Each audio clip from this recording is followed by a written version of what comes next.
Caríssimos irmãos, caríssimas irmãs, louvado seja nosso Senhor Jesus Cristo. Estamos comentando a grande festa, solenidade de Pentecostes, na qual celebramos a vinda do Divino Espírito Santo sobre os apóstolos, reunidos com Nossa Senhora, inaugurando a Igreja de Cristo, seu corpo místico vivo pela ação do Espírito Santo.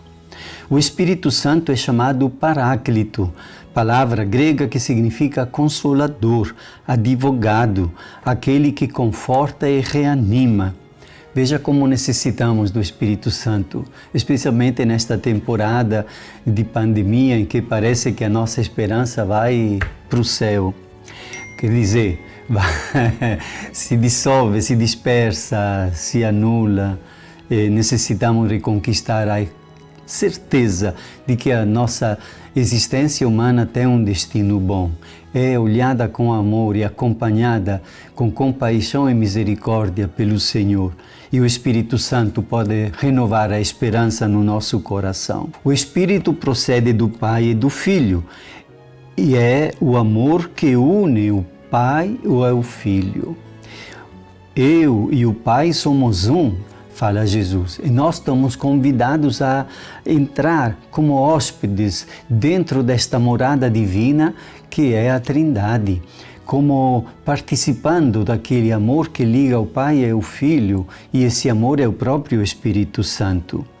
E este Espírito Santo nos é comunicado, chega a nós como dom. E através dele nos chega a misericórdia, o poder de criar. Faça-se a luz, fala o Pai Criador, mas também a criatividade nossa.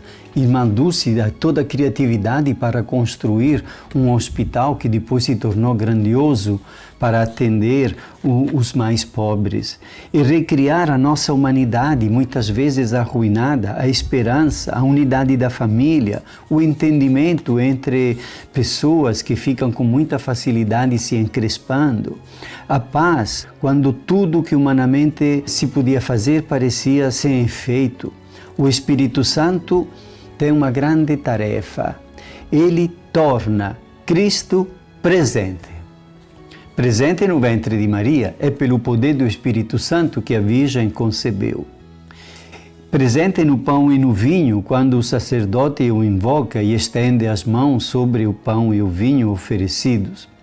Na comunidade cristã, na unidade fraterna do seu corpo misterioso, porque onde 2 ou 3 estiverem reunidos, eu estarei no meio deles, pelo poder do Espírito Santo. Por exemplo, em Pedro, quando cura o paralítico, então é o Espírito Santo que tornou presente a potência redentora de Cristo para que Pedro pudesse curar aquele paralítico. Quando também os primeiros que eram aprisionados respondiam aos chefes que os tinham aprisionado de uma maneira impressionante, como gente humilde como eles eram, pareciam sem capacidade para isso. Mas também quando recebemos a absolvição dos pecados, é o poder do Espírito Santo que torna presente Cristo e sua misericórdia. Em suma, o Espírito Santo faz chegar Cristo a mim, a você, como contemporâneo. É uma palavra belíssima que foi usada pelo Papa São João Paulo II na encíclica Ecclesia de Eucaristia. Contemporâneo, quer dizer, não alguém do passado, mas agora, conosco, entre nós. E qual é a prova de que isso não é uma fantasia? Porque muda a vida de quem o acolhe, cria uma unidade nova, cria um homem novo. Basta pensar Paulo, São Paulo, Francisco, São Francisco de Assis, Inácio, Santo Inácio de Loyola, mas quem sabe muitos entre nós, eu e você inclusive. Em suma, o Espírito Santo é a força de Cristo ressuscitado, a potência divina que atua na história. E vamos recordar, Deus, ao criar Adão, o primeiro homem, após formar o seu corpo do pó do solo, soprou sobre ele um sopro de vida, surgindo assim o ser humano completo, corpo e alma. Jesus formou o corpo da igreja e soprou sobre ela o Espírito Santo. A alma da igreja é o Espírito Santo que Jesus enviou sobre os apóstolos, sobre a igreja que estava nascendo. Assim, o Espírito Santo completa a obra de Cristo, unindo e santificando os apóstolos, transformando-os de fracos em fortes, de medrosos em corajosos, de ignorantes em sábios, para pregarem o Evangelho a todos os povos, enfrentando a sabedoria pagã, as perseguições e até mesmo a morte. E até hoje o Espírito Santo é Ele que dá força às testemunhas do Evangelho, o vigor aos missionários, a perseverança às pessoas consagradas, a conversão aos pecadores. Nenhuma sociedade humana sobreviveria a tantas perseguições, heresias, divisões, tantos inimigos, escândalos, dificuldades, se não fosse a ação do Espírito Santo que a fortalece e a renova. No meio de todas essas tempestades, renova a esperança quando tudo parece perdido. A primeira leitura da véspera de Pentecostes, do sábado, é tirada do profeta Ezequiel. E é Ezequiel que tem uma grande visão. Vê uma planície cheia de ossos, ossos ressequidos. O anjo do Senhor que pergunta a ele: e poderão estes ossos reviver? E ali, depois, seguindo as indicações do anjo, profetiza, Ezequiel profetiza, e aqueles ossos começam a ter de novo carne e pele e nervos, e finalmente lhe dá o Espírito.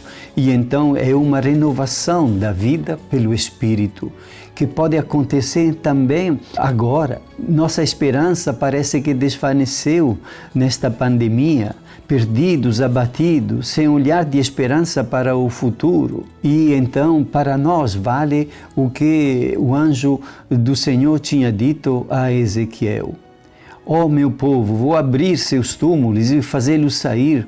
Trarei vocês à volta à vida verdadeira.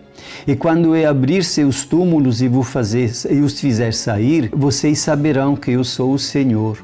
Porei o meu Espírito e vocês viverão, e eu os estabelecerei em sua própria terra. Em suma, é pelo Espírito Santo que a vida, quando mesmo parece totalmente destruída, se reconstrói dentro de um novo horizonte, que é o de Deus.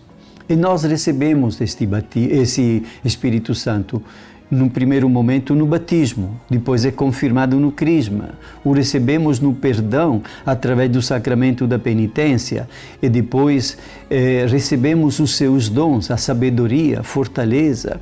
Como é bonita aquela invocação: enviai, Senhor, o vosso Espírito e renovareis a face da terra.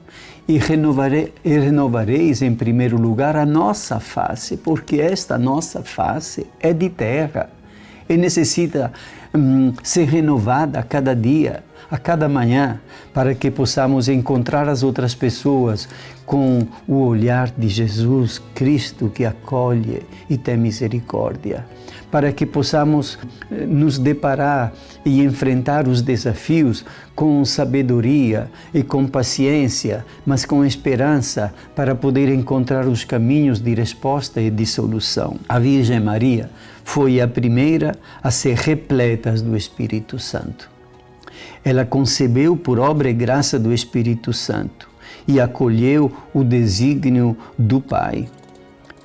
E quando recordamos a fuga no Egito, ela aos pés da cruz, junto com os apóstolos, como foi possível tanta fortaleza, tanta coragem?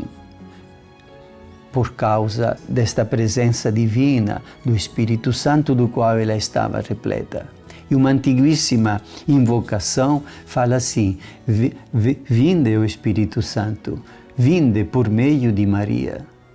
Porque certamente Maria tem familiaridade com o Espírito Santo. Nós necessitamos deste dom e devemos pedi-lo, para que o dom do Espírito Santo que recebemos na nossa infância, quando recebemos o batismo ou o crisma, se renove e possa dar, a nossa humanidade possa florescer e dar frutos de humanidade verdadeira, de paz, de vida fraterna, de construção de comunidades que seguem o Evangelho e o Senhor Jesus. Te abençoe Deus Todo-Poderoso, Pai, Filho e Espírito Santo. Amém.